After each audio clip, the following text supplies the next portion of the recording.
that anyone involved in the transport, handling or administration of dangerous goods requires appropriate training.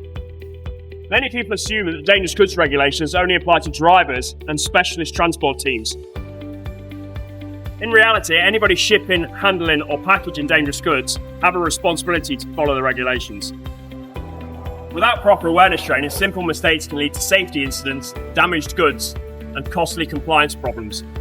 Hibiscus Dangerous Goods Awareness course is designed to give employees a practical understanding of dangerous goods regulations, helping businesses stay compliant while improving safety through their operations.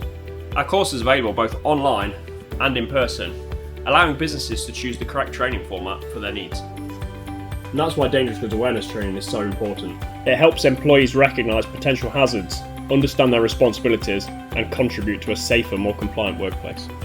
To support the National Dangerous Goods Awareness Day on the 9th of July, we're running a special promotion on our Dangerous Goods Awareness training course. This is the perfect opportunity to improve compliance, increase safety awareness and ensure your team understands their responsibilities when handling dangerous goods. And even better, the session is fully remote, held online via Teams. Get in touch with our training team today to learn more and secure your place.